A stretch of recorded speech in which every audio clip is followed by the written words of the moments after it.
আসসালামু আলাইকুম। সবার আগে বাছাই করা 10টি আন্তর্জাতিক খবর জানিয়ে দেব। প্রথমেই থাকছে শিরোনাম। তবে তার আগে অনুরোধ থাকবে ভিডিওটিতে একটি লাইক দিবেন।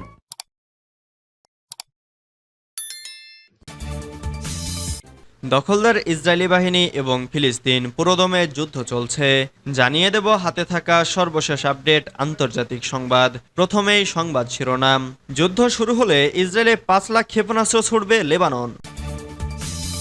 এরপর জানিয়ে দেব দুটি বড় স্যাটেলাইট উৎক্ষেপণ করবে ইরান। এদিকে হিজবুল্লাহ যোগ দিতে চাওয়া যোদ্ধারা কারা?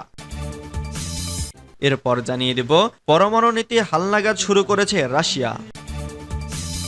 আরও জানিয়ে দেব সাইপ্রাস ইইউ এর সদস্য, হিজবুল্লাহর হুমকির জবাবে গ্রিস। সর্বশেষ জানিয়ে দেব উৎক্ষেপণের পর বসতি এলাকায় খসে পড়ল রকেটের অংশ। এতক্ষণ শুনছিলেন সংবাদ শিরোনাম, এবারে বিস্তারিত। তবে অনুরোধ থাকবে ভিডিওটিতে একটি লাইক করবেন এবং কমেন্ট করে জানিয়ে দেবেন কোন জেলা থেকে আপনি আমাদের এই ভিডিওটি দেখছেন। যুদ্ধ শুরু হলে ইসরায়েলে 5 লাখ ক্ষেপণাস্ত্র ছুড়বে লেবানন। যে কোনো মুহূর্তে লেবাননে সর্বাত্মক হামলা শুরু করতে পারে ইসরায়েল। হামলার জন্য সব ধরনের প্রস্তুতি নিতে সেনাবাহিনীকে নির্দেশও দিয়েছে ইহুদিবাদী দেশটি। অন্যদিকে লেবাননের শক্তিশালী সশস্ত্র গোষ্ঠী হিজবুল্লাহ হুঁশিয়ারি দিয়ে বলেছে, ইসরায়েল হামলা চালালে সমুচীন জবাব দেবে তারা। ইসরায়েলের স্পর্শকাতর সব লক্ষ্যবস্তুর ফুটেজ প্রকাশ করে সেখানে ক্ষেপণাস্ত্র হামলার হুমকিও দিয়ে রেখেছে হিজবুল্লাহ। এমন সময় লেবাননের গ্র্যান্ড শিয়া মুফতি শেখ আহমদ কাবালান হুঁশিয়ারি উচ্চারণ করে বলেছেন, লেবাননের বিরুদ্ধে নতুন করে যুদ্ধ শুরু করা হলে ইসরায়েল অভিমুখে 5 লাখ ক্ষেপণাস্ত্র নিক্ষেপ করবে হিজবুল্লাহ। তিনি রোববার বৈরুতে এক বক্তব্যে বলেন, পূর্ণমাত্রার যুদ্ধ শুরু হলে ইসরায়েল যেন 5 লাখ ক্ষেপণাস্ত্রের আঘাত সহ্য করার জন্য প্রস্তুত থাকে। এসব ক্ষেপণাস্ত্রের বিধ্বংসী ক্ষমতা ইহুদিবাদী দখলদার সরকারকে 70 বছর আগের অবস্থায় ফিরিয়ে নিয়ে যাবে। লেবাননের শিয়া গ্র্যান্ড মুফতি আরও বলেন, উত্তেজনা ছড়িয়ে দেওয়ার যে কোনো প্রচেষ্টা ইসরায়েলের স্বার্থ নয়, বরং প্রতিরোধ ফ্রন্টের স্বার্থ রক্ষা করবে। প্রতিরোধ ফ্রন্ট কেবল লেবাননের সার্বভৌমত্ব ও জাতীয় স্বার্থ রক্ষা করতে চায়। দুটি বড় স্যাটেলাইট উৎক্ষেপণ করবে ইরান। আগামী কয়েক সপ্তাহের মধ্যে ইরান দুটি গুরুত্বপূর্ণ স্যাটেলাইট উৎক্ষেপণ করবে বলে জানিয়েছেন দেশটির মহাকাশ সংস্থার প্রধান হাসান সালারিয়া। আগামী 21 জুলাইয়ের আগে এই উৎক্ষেপণ শুরু হবে বলে জানিয়েছেন তিনি। ইরানের সরকারি বার্তা সংস্থা ইরনা এ খবর জানিয়েছে। সালারিয়াহ বলেন, ইরানের মহাকাশ সংস্থা বর্তমানে উপগ্রহ এবং উৎক্ষেপণযোগ্য রকেটগুলোর মধ্যে সামঞ্জস্যতা পরীক্ষা করছে। তিনি আরও বলেন, উৎক্ষেপণ এবং রকেট বহনের মধ্যে সামঞ্জস্যতা এবং যৌথ পরীক্ষাগুলো গুরুত্বপূর্ণ। এগুলো এমন সংবেদনশীল বিষয় যে কখনো কখনো কিছু প্রযুক্তিগত সমস্যার কারণে বিলম্বের কারণ হতে পারে। তবে সামঞ্জস্যতা পরীক্ষায় শতভাগ সাফল্য নিশ্চিত করার পরই স্যাটেলাইট উৎক্ষেপণ করা হবে বলে নিশ্চিত করেছেন তিনি। এর আগে গত মঙ্গলবার ইরানের যোগাযোগ মন্ত্রী ইও জারেপুর সাম্প্রতিক বছরগুলোতে দেশটির মহাকাশ ও যোগাযোগ খাতে উল্লেখযোগ্য অগ্রগতির কথা তুলে ধরেন। হিজবুল্লাহ যোগ দিতে চাওয়া যোদ্ধারা কারা? লেবাননের সশস্ত্র গোষ্ঠী হিজবুল্লাহর সঙ্গে যোগ দিতে প্রস্তুত মধ্যপ্রাচ্যের ইরান সমর্থিত হাজারো যোদ্ধা।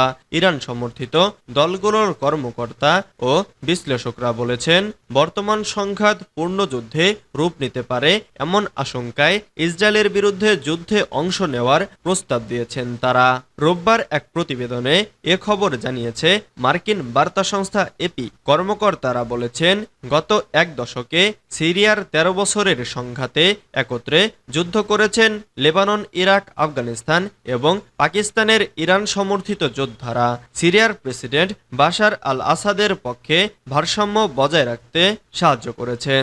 তারা আবারও ইসরায়েলের বিরুদ্ধে একজোট হতে পারেন।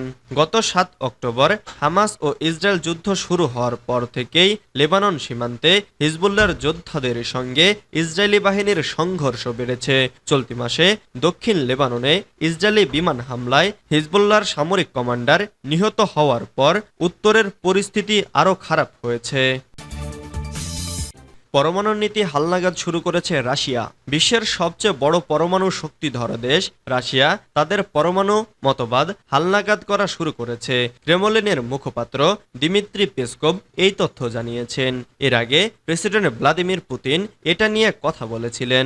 পুতিনকে বৃদ্ধি করে পেসকভ বলেছেন, এই মতবাদকে বর্তমান বাস্তবতার সঙ্গে সামঞ্জস্যপূর্ণ করার কাজ চলছে।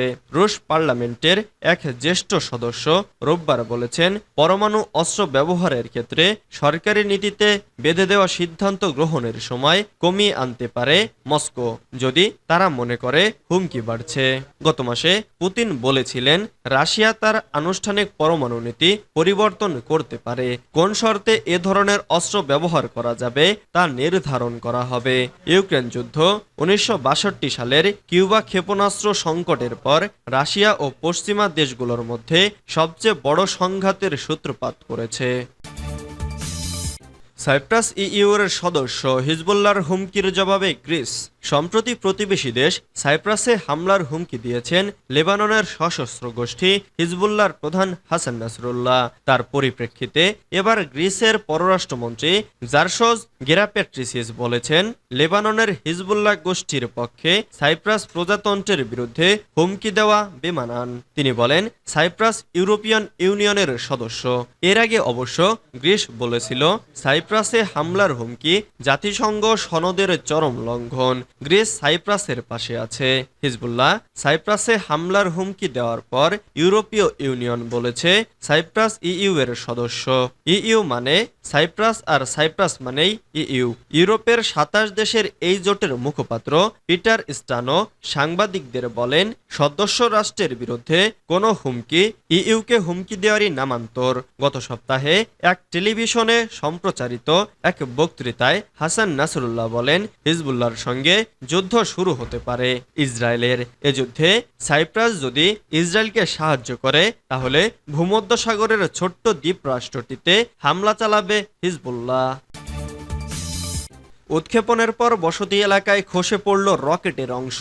চীন এবং ফ্রান্স মিলে শনিবার 22 জন লং মার্চ 2C নামের একটি রকেট উৎক্ষেপণ করে। চীনের শিচাং স্যাটেলাইট লঞ্চ সেন্টার থেকে ভোর 3টার দিকে স্পেস ভেরিয়েবল মনিটর মহাকাশযানের সঙ্গে সেটি উৎক্ষেপণ হয়। রকেটটি ছিল আসলে বুস্টার। উৎক্ষেপণের কিছুক্ষণের মধ্যেই এর কিছু অংশ খসে পড়ে দেশের বসতি এলাকায় এবং তীব্র শব্দে বিস্ফোরণ ঘটে, যা ক্যামেরাবন্দি করেছেন সেখানকার বাসিন্দারা।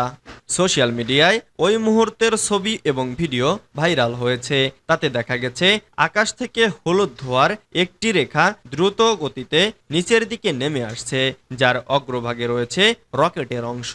বাড়িঘর গাছপালার মধ্যেই আছড়ে পড়ে রকেটের ওই অংশ এবং বিস্ফোরণ ঘটে। পুরো ঘটনায় উত্তেজনা ছড়িয়ে পড়ে এলাকায়। রকেটটিকে আকাশ থেকে নেমে আসতে দেখেই ছুটতে শুরু করেন লোকজন এবং শিশুরা। দূর থেকে সেটিকে আছড়ে পড়তে দেখে তারা।